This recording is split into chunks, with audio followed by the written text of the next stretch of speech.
மறுவரைவு சட்டம் எதற்காக இதை கொண்டு வருகிறார்கள்? ஏற்கனவே நாடாளுமன்றம், புதிய நாடாளுமன்றம் கட்டும் பொழுது 848 இருக்கைகளை அங்கே போட்டிருக்கிறார்கள்.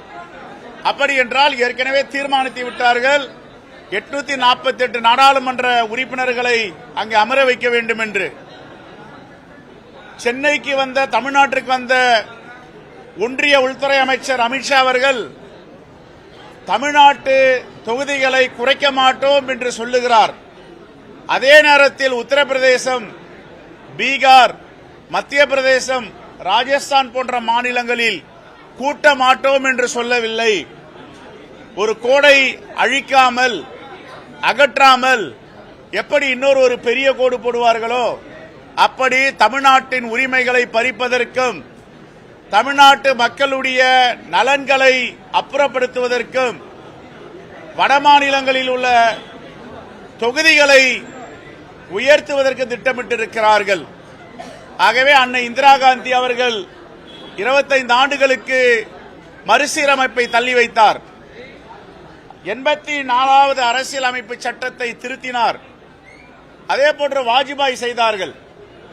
இப்பொழுது இந்த தீர்மானத்தில் 30 ஆண்டுகளுக்கு இந்த மறுசீரமைப்பை தள்ளி வைக்க வேண்டும், சட்ட திருத்தத்தை கொண்டு வர வேண்டும். இந்தியாவில் ஒன்றிய அரசு இந்த தேச நலனுக்காக கொண்டுவரப்பட்ட குடும்ப கட்டுப்பாடை தமிழ்நாடு அரசு தான் முழுமையாக நடைமுறைப்படுத்தியது. விளம்பரங்களில், திரைப்பட துறைகளில் முழுமையாக மருத்துவத்துறையை, மக்கள் நல்வாழ்வுத்துறையை, அதன் மூலமாக இந்த குடும்ப கட்டுப்பாட்டை 100% இங்கே கட்டுப்படுத்தினோம். நாம் இருவர் நமக்கு இருவர் என்று. 2022ஆம் ஆண்டு கூட குடும்ப கட்டுப்பாட்டில் சிறந்த மாநிலம் என்று தமிழ்நாட்டுக்கு விருது வழங்கப்பட்டு இருக்கிறது. ஆனால் இந்த தேச நலனுக்காக பங்கேற்ற தமிழ்நாட்டு மக்களுக்கு வெகுமதியா, தண்டனையா என்று ஒருபுறம் சிந்தித்து பார்க்க வேண்டும். ஆகவே தமிழ்நாடு காங்கிரஸ் கமிட்டி மாண்புமிகு முதலமைச்சர் கொண்டு வந்த தீர்மானத்தை ஆதரிக்கிறோம், வரவேற்கிறோம். இன்னும் தென் மாநிலங்களை சார்ந்த பாஜக அல்லாத முதலமைச்சர்களை அழைத்து மாண்புமிகு முதலமைச்சர் பேச வேண்டும் என்று வலியுறுத்தி இருக்கிறோம், சந்திக்க வேண்டும் என்று கேட்டுக் கொண்டிருக்கிறோம்.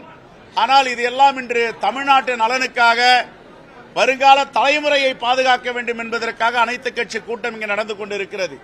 எல்லா கட்சிகளும் கலந்து கொண்டிருக்கின்றன. ஏன் 3 கட்சிகள் மட்டும் புறக்கணிக்கின்றன?